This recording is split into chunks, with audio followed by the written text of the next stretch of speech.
Hello guys, welcome to C physics.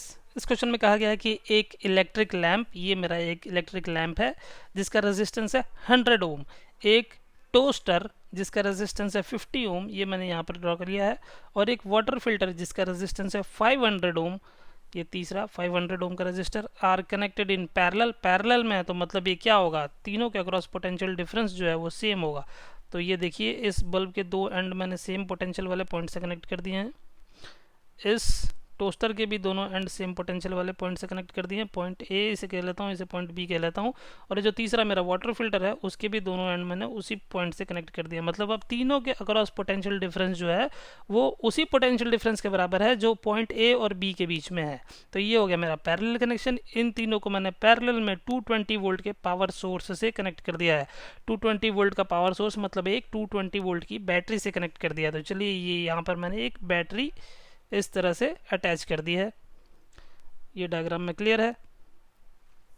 हमें क्या बताना है, what is the resistance of an electric iron connected to the same source. एक electric iron जिसे मैंने अलग से बनाया है जिसका रेजिस्टेंस R4 हमें फाइंड करना है। कितना रेजिस्टेंस होना चाहिए इलेक्ट्रिक आयरन का जो उतना ही करंट ड्रॉ करे जितना करंट ये तीनों मिलकर साथ में ड्रॉ कर रहे हैं। मतलब क्या है भाई, इस आयरन का जो रेजिस्टेंस है वो इन तीनों के इक्विवेलेंट रेजिस्टेंस के बराबर होना चाहिए, तभी तो सेम करंट ड्रॉ करेगा।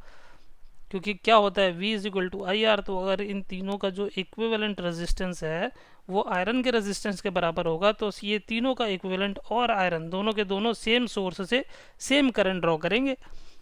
तो हमें आयरन का रेजिस्टेंस बताना है और साथ ही साथ बताना है करंट। चलिए भाई, इन तीनों का इक्विवेलेंट रेजिस्टेंस निकाल लेते हैं। तो मैं क्या लिखता हूँ, 1/R equivalent is equal to 1/R1 plus 1/R2 plus 1/R3। ये तीनों हैं पैरेलल में, इसलिए मैंने ये फॉर्मूला अप्लाई कर लिया है।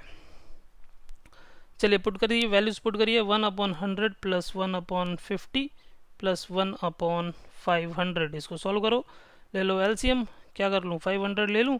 चलिए, 5 प्लस 10 प्लस 1 दैट इज 16/500। ये तो वैल्यू आ गई 1/R इक्विवेलेंट की। तो R इक्विवेलेंट यहाँ से क्या आ जाएगा, 500/16 ओम्स। इसको और सॉल्व कर लो, 4 से कैंसिल कर लो। देखो 4 से होता है कैंसिल, 4 से हो जाएगा ये 125/4 ओम्स। क्लियर है। चलिए, तो इक्विवेलेंट रेजिस्टेंस आ गया मेरे पास 125/4 ओम। इस इलेक्ट्रिक आयरन का जो रेजिस्टेंस है वो भी इसी के बराबर होना चाहिए।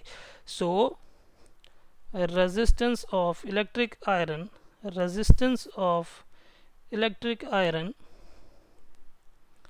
जिसे मैंने यहाँ पर R4 से डिनोट किया है, is equal to R equivalent is equal to 125/4 ohm. Clear. अब बताना है करंट, इससे करंट कितना पास कर रहा है। तो भाई करंट क्या हो जाएगा, I is equal to V/R। Current through iron, current through iron I is equal to V/R4। तो V की वैल्यू कितनी है, 220/125/4। इसको सॉल्व कर लो, कितना आ जाएगा, 220 इंटू 4/125। चलिए, इसको 5 से कैंसिल कर लेते हैं।